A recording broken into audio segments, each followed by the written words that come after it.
Saya mau bilang saudara, kalau hidup kita, hati kita, pikiran kita sudah dipenuhi oleh Tuhan, nggak akan ada lagi keinginan-keinginan duniawi saudara.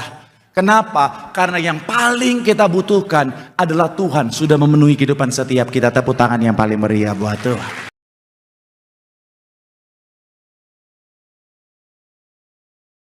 Haleluya, haleluya, haleluya, haleluya, haleluya. Benar Tuhan, kami percaya ketika hati Tuhan disenangkan dalam pujian penyembahan, hadirat Tuhan dicurahkan, ada mujizat yang pasti terjadi bagi setiap kami. Kami percaya yang sakit Tuhan sembuhkan, yang terikat Tuhan berikan kelepasan, bahkan ada kemenangan yang pasti Tuhan nyatakan.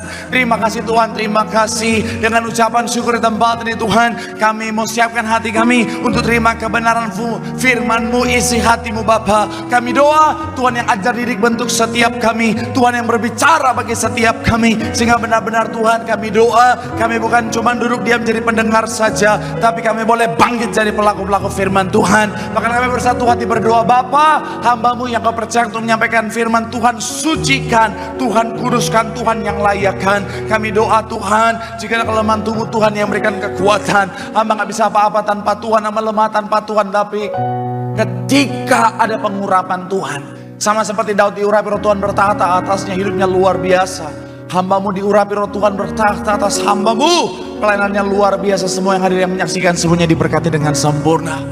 Segala kemuliaan buat Tuhan, semuanya nama-Mu di balik kaki salib-Mu Bapa. Dan kami percaya sekali lagi Tuhan, semua yang disampaikanlah isi dari Tuhan, sederhana apapun kalimatnya, kalau yang disampaikanlah isi dari Tuhan, pasti ada kuasa, pasti akan memberkati dengan sempurna. Dalam nama Tuhan Yesus, hari yang siap diberkati dengan sukacita, sama-sama kita katakan amin. Tepuk tangan yang paling meriah buat Tuhan. Silakan duduk saudara. Terima kasih buat setiap rekan-rekan yang sudah melayani dengan luar biasa. Dan dari mimbar ini saya mau sampaikan salam damai sejahtera. Shalom. Sekali lagi shalom. Haleluya. Dalam Tuhan ada sukacita. Amin. Dan di mana ada sukacita, pasti ada senyuman di wajahnya. Boleh sama-sama berikan senyuman dulu. Jumpa kanan kiri depan belakangmu. Katakan mari bersukacita dalam Tuhan. Haleluya. Wajah-wajah udah kajian. Haleluya. Memang wajahnya sukacitanya berbeda saudara. Haleluya. Bilang sama kanan kirimu, dalam Tuhan ada sukacita. Bilang sama yang ngomong, senyumnya mana? Bilang sama yang ngomong, dalam Tuhan ada sukacita. Tepuk tangan yang paling meriah buat Tuhan. Haleluya, haleluya, haleluya. Senang bisa jumpa dengan saudara di bulan yang baru ini saudara. Doa saya bulan yang baru, sukacita baru, damai sejahtera baru, semangat baru, berkat baru berlimpah dalam kehidupan saudara dan saya. Sekali lagi tepuk tangan yang paling meriah buat Tuhan. Apalagi saudara semangat cari Tuhan, janji Tuhan. Orang yang setia semangat cari Tuhan, anak cucunya, hidupnya pasti diberkati Tuhan. Sama-sama bilang sama saya, aku pasti diberkati Tuhan. Anak cucuku pasti diberkati Tuhan. Bilang kanan kirimu, kamu juga pasti diberkati Tuhan. Bilang sama yang ngomong, semangat. Tepuk tangan sekali lagi yang paling meriah buat Tuhan. Haleluya. Yuk langsung saya saudara yang bawa Alkitab, kita mau angkat Alkitab kita. Alkitab juga boleh, Alkifon juga boleh. Yang gak bawa Alkitab angkat tangan juga boleh. Sama-sama dengan iman percaya, sama-sama kita katakan dalam nama Tuhan Yesus, aku percaya Alkitab ini adalah firman Tuhan. Setiap kata kalimatnya sanggup memberkati aku. Dan hari ini aku pasti diubahkan, aku pasti dipulihkan. Dalam nama Tuhan Yesus, sama-sama kita katakan amin. Yuk kita buka salah satu ayat dalam Alkitab saudara. Mazmur 23 ayat 1 akan jadi ayat pembuka, ayat pengantar, dan juga dasar pembahasan kita hari ini saudara. Saudara bisa tandai ayatnya karena kita akan kembali ke sana sepanjang pembahasan kita. Mazmur pasal yang ke-23 ayat yang pertama. Yang sudah di sana boleh bilang aku diberkati Tuhan. Sama-sama kita baca Alkitab kita. 3, iya. Mazmur Daud. Tuhan adalah takkan kekurangan. Sekali lagi saudara, 3, iya. Mazmur Daud. Tuhan adalah gembalaku, takkan apa? Kekurangan aku. Nah saudara, ada banyak orang yang tahu dan hafal ayat ini saudara. Sampai-sampai ada lagunya saudara. Tuhan adalah gembalaku, takkan kekurangan aku. Ini bukan cuma terinspirasi, tapi kalau bahasa zaman now-nya saudara, plek ketiplek saudara. Kenapa? Karena memang ayat ini saudara begitu luar biasa, ayat ini begitu powerful saudara, makanya sampai hari kalau saudara bicara tentang baca beberapa referensi, saudara akan menemukan bahwa di sinagog sampai hari saudara setiap yaitu bicara tentang yang namanya ibadah petang, sabat petang itu selalu dibacakan saudara. Dan ada beberapa film bahkan terinspirasi dari film ini, dari ayat ini saudara. Bahkan kalau saudara pernah nonton film ini, saudara, ini film lama sebenarnya, tapi ini sangat luar biasa filmnya saudara. Kalau saudara belum nonton, saya sarankan saudara untuk nonton. Dan saking apa saudara, saking powerfulnya ayat ini. Dan ketika saya pelajari ayat ini saudara, ini memang maknanya luar biasa saudara. Kenapa? Karena ketika saudara dan saya memahami ayat ini, ketika saudara dan saya mengaplikasikan ayat dalam kehidupan saudara dan saya nggak akan hidup lagi dalam ketakutan, saudara akan hidup lagi dalam kekhawatiran. Bahkan setiap langkah kita adalah langkah yang bisa berjalan dalam kebenaran, jauh dari dosa. Sehingga apa? Langkah kita adalah langkah yang diberkati. Kapanpun waktu Tuhan kita akan pesta dalam kerajaan sorga. Yang setuju boleh berikan tepuk tangan yang paling meriah dulu buat Tuhan. Haleluya. Nah, makanya hari ini saudara, Roh Kudus gerakan saya untuk saya bawakan ini buat saudara dalam judul khotbah makna berharga dari Mazmur 23 ayatnya yang pertama. Sekali lagi saudara, makna berharga. Sama-sama bilang sama saya, makna berharga. Sama-sama bilang sama saya dari Mazmur 23 ayat 1. Amin. Saya percaya sekali lagi saudara, kalau firman Tuhan ini saudara tanamkan dalam hati dan pikiran saudara, saudara aplikasikan dalam kehidupan saudara, sepanjang hidup adalah hidup yang diberkati Tuhan. Yang setuju boleh berikan tepuk tangan dulu yang paling meriah buat Tuhan. Haleluya. So, apa makna berharga di dalam Mazmur 23 ayat 1 ini saudara? Yang pertama saya mencatat adalah bicara tentang hubungan dengan Tuhan. Sama-sama bilang sama saya tentang hubungan dengan Tuhan. Sama-sama bilang sama saya relationship. Coba kita baca ayat yang pertama sekali lagi saudara. Mazmur pasal yang ke-23 tadi saudara, ayatnya yang pertama. Yuk, yang sudah di sana sekali lagi boleh bilang aku diberkati. 3, ya. Mazmur Daud. Tuhan adalah apa? Sekali lagi, Tuhan adalah apa? Ayat ini menggunakan metafora gembala dan domba untuk menggambarkan hubungan antara Tuhan dan umatnya saudara. Dan yang menarik begini saudara, pemazmur paham betul bagaimana hubungan antara gembala dan domba. Kenapa? Karena dia adalah seorang gembala. Daud bertahun-tahun menjadi seorang gembala. Daud mengawali proses hidupnya, mengawali karir hidupnya sebagai seorang gembala. Jadi dia tahu betul saudara, bicara tentang bagaimana gembala itu punya durasi yang lama bersama dengan dombanya setiap hari dari pagi sampai petang. Bahkan ada gembala yang 24 jam bersama dengan dombanya saudara. Kemudian bukan cuma di musim-musim tertentu, setiap musim, setiap waktu sepanjang tahun ada gembala-gembala yang tetap mengembalakan dombanya. Kenapa? Untuk menjamin ketersediaan domba-domba di bait Allah. Jadi bicara tentang bagaimana hubungan gembala dengan domba, pemazmur sangat mengerti saudara. Dan inilah yang digambarkan tentang apa? Bagaimana hubungan Tuhan dengan saudara dan saya, yaitu bicara tentang apa? Keintiman. Dan saya mau bilang saudara, inilah yang menjadi pesan pertama. Tuhan bicara tentang hubungan antara Tuhan dan manusia adalah harapan Tuhan yang luar biasa. Tuhan mau saudara dan saya punya keintiman dengan Tuhan. Sama-sama bilang sama saya hubungan dengan Tuhan. Sama-sama bilang sama saya keintiman dengan Tuhan. Kenapa? Karena dalam hubungan yang intim dengan Tuhan ada hidup yang luar biasa, katakan amin.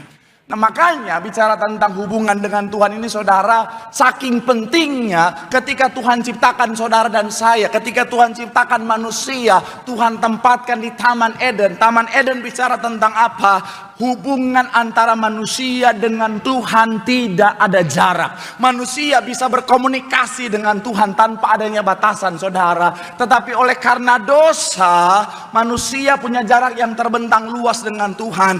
Tetapi oleh karena hubungan begitu penting di mata Tuhan, Tuhan mati di atas kayu salib untuk memulihkan apa? Hubungan.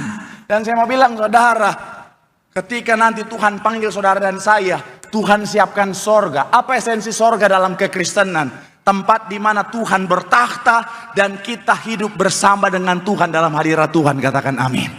Jadi betapa pentingnya hubungan dengan Tuhan dan dalam kehidupan setiap kita. Saya mau bilang sekali lagi saudara, Tuhan punya keinginan untuk selalu bersama-sama dengan kita. Orang tua, sekeras-kerasnya apapun orang tua, sekasar-kasar, secuek-cueknya orang tua, punya keinginan untuk selalu bersama dengan anaknya. Betul ya? Shalom anak muda. Sekalipun orang tuamu kelihatannya cuek, kelihatannya keras, sekalipun orang tuamu asalnya Ambon, Batak, Manado, Papua, yang kalau manggil anaknya, lamtiur, sini kau. Tapi saya mau bilang saudara, sekalipun orang tuamu kelihatan cuek, kelihatannya galak, harapan, keinginan orang tua sebenarnya adalah selalu dekat dengan anak-anaknya. Betul para orang tua? Woi, betul. Dan salah satu yang bikin sakit hati orang tua ketika anak udah mau jaga jarak dari orang tua. Orang tua mau deket, mau berkontribusi dalam kehidupannya, nggak usah ganggu mama, nggak usah ganggu mama, dekat-dekat, papa jauh-jauh aja. Saya mau bilang itu menyakitkan. Betul para orang tua? Jadi pastikan apa saya mau bilang saudara, inilah yang dirasakan oleh Tuhan. Makanya Tuhan mau kita punya hubungan dengan Tuhan. Sama-sama bilang sama saya, hubungan dengan Tuhan itu penting. Bilang sama yang ngomong, dalam hubungan dengan Tuhan hidup kita pasti luar biasa. Tepuk tangan yang paling meriah buat Tuhan. Haleluya. Yang kedua, apa makna berharga dari bicara tentang Mazmur 23 ayat 1? Yang kedua adalah kepenuhan di dalam Tuhan. Sama-sama bilang sama saya, kepenuhan. Sama-sama bilang sama saya, penuh di dalam Tuhan. Masih dalam ayat yang pertama tadi saudara dikatakan apa? Tuhan adalah gembalaku, takkan apa? Kekurangan. Dalam terjemahan bahasa Inggrisnya saudara, I shall not want. Artinya apa? Aku udah gak punya keinginan apa-apa lagi saudara. Kita tahu bersama saudara bahwa Daud pernah jatuh dalam dosa. Minggu lalu kita sudah sempat bahas saudara, Daud jatuh di dalam dosa. Kenapa? Karena yang namanya keinginan gak dia kuasai saudara. Dia udah lihat Batsheba, dia lihat terus saudara. Akhirnya apa? Dia jatuh dalam dosa. Makanya kemarin kita bahas tentang apa? Kalau kita masih tetap tertuju pada dosa, maka akhirnya apa saudara? Kita akan tetap jatuh dalam dosa, betul ya? Makanya kuncinya adalah apa? Gambarnya, biar ingat. Gambarnya boleh munculkan lagi, biar ingat. Nah, saya mau bilang saudara, kuncinya adalah apa? Kita Tapi saya mau bilang saudara, kalau hanya sampai di berpaling, Roh Kudus bukakan saudara ketika saya pelajari ini saudara. Ternyata kalau keinginannya tidak dibereskan, keinginannya itu bisa muncul lagi saudara. Pernah nggak saudara? Misalnya begini. Misalnya TV ini adalah dosa. Kita sudah berpaling dari dosa. Kita sudah menjauhkan diri kita dari potensi untuk jatuh dalam dosa. Tapi tiba-tiba keinginan itu muncul lagi dalam pikiran kita. Pernah nggak? Semua memang di sini tuh jujur semua ya. Cabang-cabang sebelumnya pada jaim dulu saudara. Iya pernah. Iya kan? Kenapa? Karena si keinginannya belum dibereskan saudara. Daud pernah jatuh dalam dosa, tapi akhirnya dia jadi hidup berkenan di hadapan Tuhan. Karena setelah dia berpaling, dia isi seluruh kehidupannya, hati dan pikirannya dengan Tuhan. Setelah dia dipenuhi oleh Tuhan, dia bilang apa? I shall not want. Aku udah gak mau yang lain. Kenapa? Karena aku sudah penuh dengan Tuhan. Misalnya saudara mau ke junk food nih. Saudara pengen makan junk food. Tapi saudara tahu, oh ini gak sehat. Saudara putar balik dari junk food. Pertanyaan saya, apakah masalahnya sudah selesai? Laparnya masih ada betul ya? Keinginannya masih ada betul ya? Solusinya gimana? Balik lagi? Bukan. Jangan. Jadi balik lagi. Kan analoginya dosa itu. Solusinya supaya saudara nggak bikin dosa, makan padang. Makan mie instan mah sama aja, dosa lagi itu, double lagi. Saudara makan padang. Padang katanya cukup sehat saudara. Atau makanan Sunda. Langsung pesan misalnya nasi padang 2 porsi. Masih pengen ke junk food atau tidak? Masih darah Yesus itu piara naga dalam perut kah? Buat orang normal udah nggak mau lagi. Kenapa? Karena perutnya sudah penuh, betul ya? Keinginannya sudah dipenuhi, saudara, betul ya? Saya mau bilang saudara, begitupun Daud. Daud pernah jatuh dalam dosa. Kisah ini saudara ketika dia tulis Mazmur 23 saudara, adalah ketika pemberontakan Absalom saudara. Absalom bedanya 9 tahun dengan Salomo. Salomo adalah anak dari Daud dan Betseba. Artinya apa? Ini sudah bertahun-tahun lamanya setelah kejatuhan Daud. Dan Daud sudah sampai pada satu titik di mana apa? Aku sudah tidak mau apa-apa lagi. Kenapa? Karena Tuhan sudah memenuhi kehidupannya.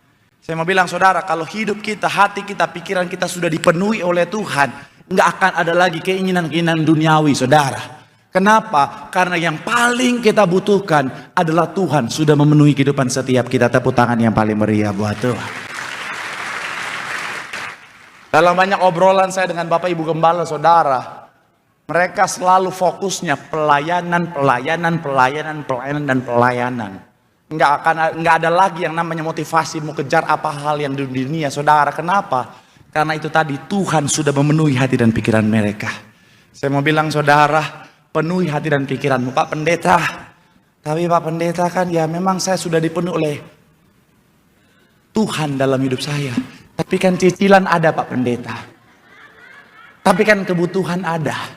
Kalau saudara dan saya sudah dipenuhi oleh Tuhan, saya mau bilang saudara, kebajikan dan kemurahan belaka akan mengikuti kita sepanjang hidup kita. Tepuk tangan yang paling meriah buat Tuhan. Bilang sama kanan kirimu, penuhi hidupmu dengan Tuhan.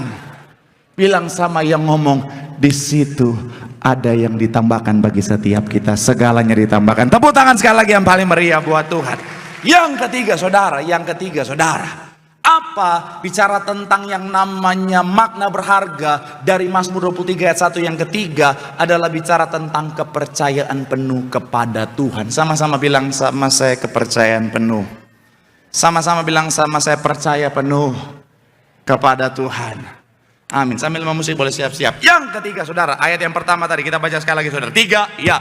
Mazmur, Tuhan adalah apa? Takkan kekurangan aku. Frasa takkan kekurangan aku dalam teks ini saudara menyatakan tentang apa? Kepercayaan penuh bahwa Tuhan pasti menyediakan. Sama-sama bilang sama saya, menyatakan kepercayaan penuh. Sama-sama bilang sama saya, Tuhan pasti menyediakan. Daud tahu betul saudara, ketika dia posisi sebagai seorang gembala, gembala akan punya tanggung jawab untuk menyediakan segala keperluan domba-dombanya. Betul ya? Saya mau bilang saudara, ketika saudara dan saya menjadikan Tuhan sebagai gembala di kehidupan setiap kita, tugas kita percaya sepenuhnya. Kenapa? Karena Tuhan pasti menyediakan. Katakan amin. Setiap kita punya kebutuhan, betul ya? Contohnya saya butuh pemain keyboard naik ke depan. Saya mau bilang saudara, Tuhan mengerti kebutuhan kita. Karena Dia Jehovah. Memang kalau lomba cerdas cermat antar cabang, saya pegang Betos saudara. Saya udah ngomong itu di semua cabang saudara. Karena B dari Betos itu Bible saudara. Saya mau bilang sekali lagi saudara, ketika saudara dan saya bicara tentang yang namanya butuh pemain keyboard, punya kebutuhan, Tuhan tahu kebutuhan kita. Dia Jehovah Jireh. Kata Jehovah Jireh bahasa aslinya saudara adalah bicara tentang dua suku kata yir dan Tuhan melihat dan Tuhan menyediakan. Yir itu Tuhan melihat, Tuhan menyediakan. Jadi makanya seperti yang saya bilang tadi, Tuhan tahu kebutuhanmu. Setiap kita punya kebutuhan, yes. Dan Tuhan tahu bahwa kita butuh. Tuhan tahu kau lagi butuh uang. Tuhan tahu kau lagi butuh pemulihan ekonomi. Tuhan tahu kau lagi butuh untuk SPP anak-anakmu. Iya Pak, anak saya sekolah di sekolah Kristen, SPP-nya nggak Kristen Pak. Shalom bapak-bapak.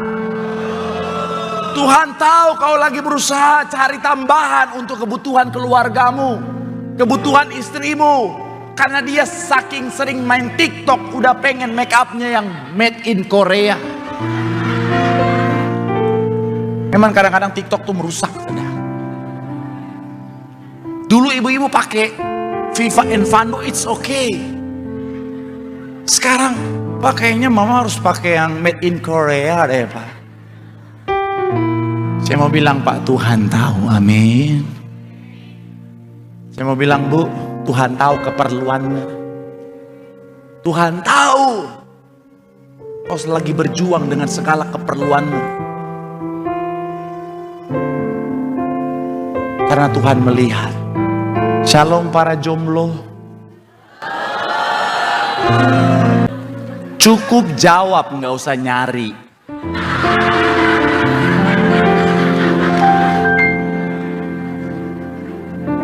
Saya mau bilang buat para jomblo, Tuhan tahu kebutuhanmu. Kali aja yang di sampingmu adalah jodohmu. Pak Pendeta di samping saya opung-opung.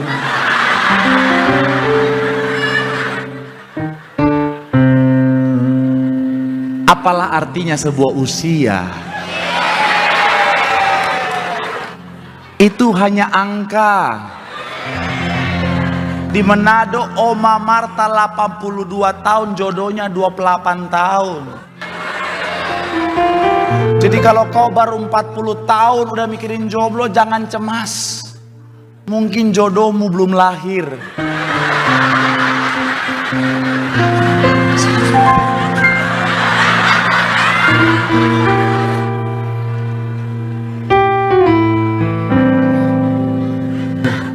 Haleluya. Saya mau bilang saudara, kabar baiknya Tuhan bukan cuma tahu, tetapi Dia juga maha menyedia. Dia tahu dan Dia maha menyedia. Dalam perjalanan kehidupan saya ngomong bukan tanpa dasar. Saya banyak diizinkan Tuhan ngalamin pengalaman iman bersama dengan Tuhan. Saya pernah ceritakan saya mau nikah, saudara, bayangin. Nikah kan lumayan ya. Padahal waktu saya cek 1 tahun sebelum saya menikah, rekening saya sopan banget. Iya, saking sopannya saya cek saldo, dia minta maaf, saudara. Tapi saya udah jujur sama calon saya waktu itu, saya bilang, ini uang saya segini, rekening saya begini. Tapi saya punya planning, tahun depan kita menikah. Saya nggak mau hubungan yang jalanin aja, nggak mau saya. Karena saya udah nggak muda lagi waktu itu, saudara. Saya nggak mau hubungan yang tanpa kepastian. Iya. Jadi saya bilang, ayo menikah, take it or leave it. Kalau memang nggak mau, vaya con Dios my darling. Itu laki-laki, itu laki-laki. Dia tahu rekening saya, dia bilang siap. Oh mantap ini. Tapi saya mau bilang saudara, segala keperluan untuk menikah Tuhan sediakan. Tepuk tangan yang paling meriah buat Tuhan.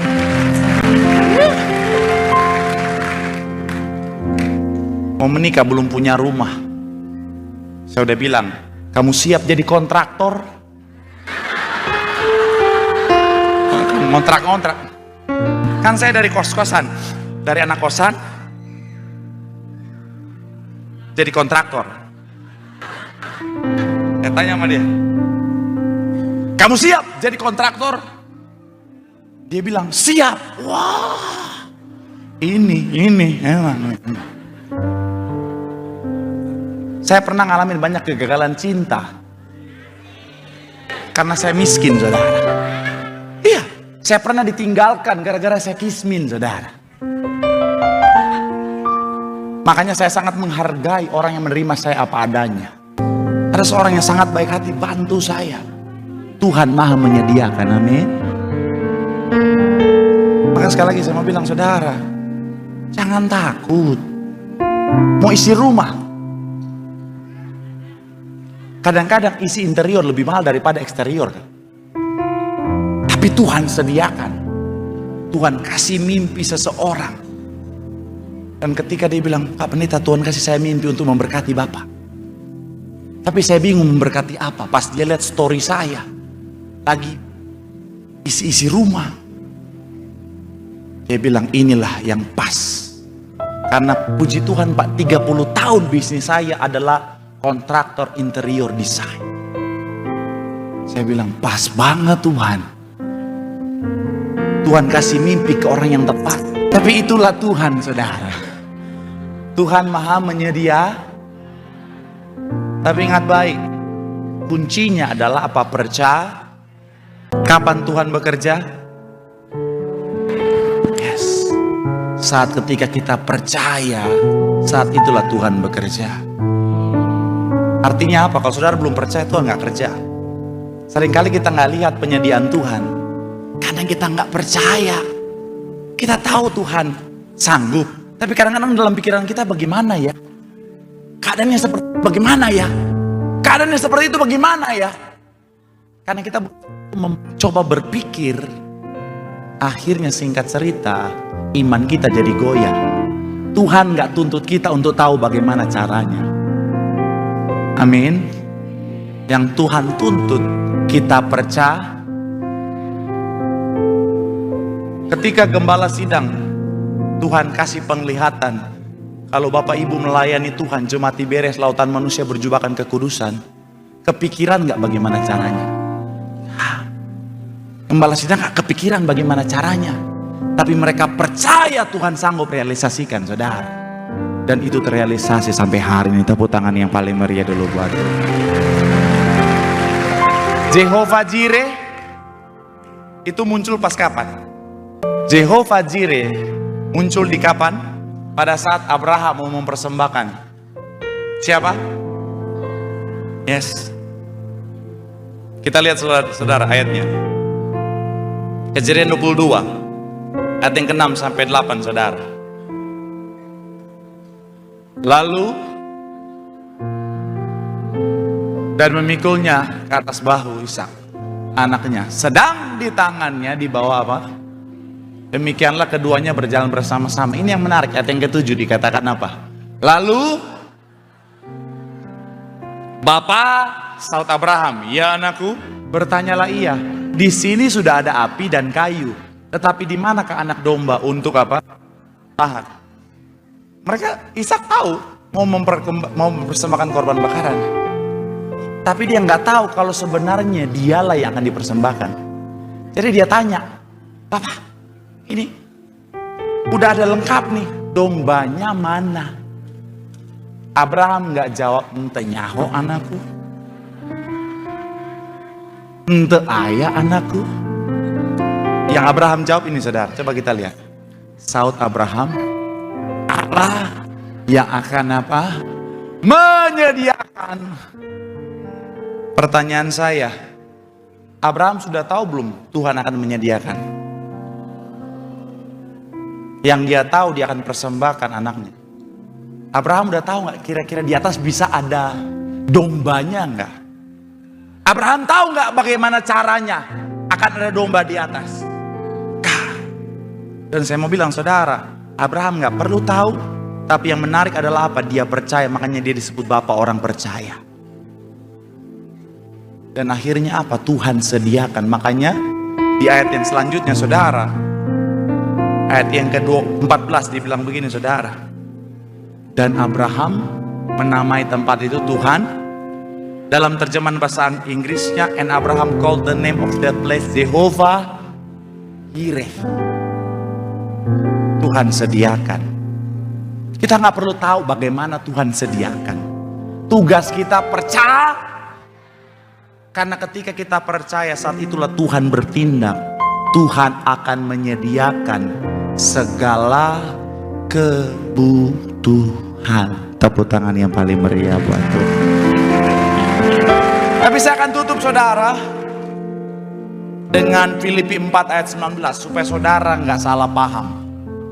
Ayat 19 bilang begini, Allahku tahan sampai di sana. Kenapa bukan keinginan? Kalau keinginan itu belum tentu bisa terpuaskan. Karena keinginan manusia nggak akan ada habisnya, betul ya? Dan yang kedua, karena kadang-kadang keinginan kita bukan kebutuhan kita.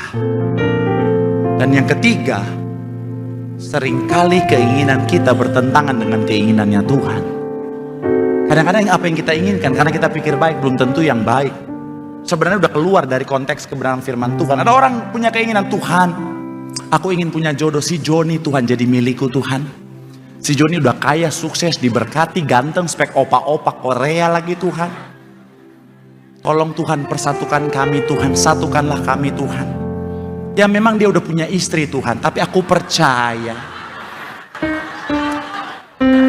bagi Tuhan tidak ada perkara yang mustahil. Apa yang terikat di bumi terikat di sorga.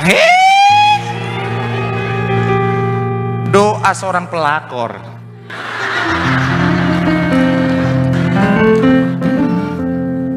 Kadang-kadang keinginan kita udah gak sesuai saudara. Kadang-kadang keinginan kita gak sesuai dengan keinginan Tuhan saudara. Makanya sekali lagi saya mau bilang saudara, yang Tuhan sediakan adalah kebutuhan keperluan kita. Ketika kita percaya segala keperluan kebutuhan Tuhan pasti sediakan. Tepuk tangan sekali lagi yang paling meriah buat Tuhan. Bilang sama kanan kirimu, percaya sepenuhnya sama Tuhan.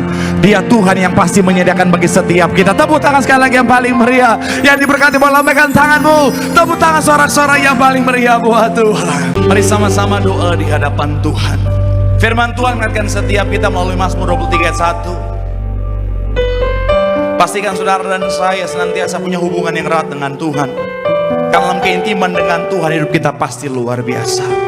Yang kedua, pastikan saudara dan saya dalam kehidupan setiap kita penuh dengan hadirat Tuhan. Karena ketika kita penuh dengan Tuhan, tidak akan lagi ada keinginan-keinginan yang lain, karena semuanya sudah dipenuhi oleh Tuhan. Dan yang terakhir, belajar dari ayat ini, percaya sepenuhnya kepada Tuhan. Dia Jehovah Jireh. Dia melihat keperluan kita, dia tahu keperluan kita, dan dia pasti menyediakan. Tak perlu pikirkan bagaimana caranya. Tugas kita percaya, dia sanggup lakukan perkara yang ajaib bagi setiap kita. Tepuk tangan sekali lagi yang paling meriah buat Tuhan.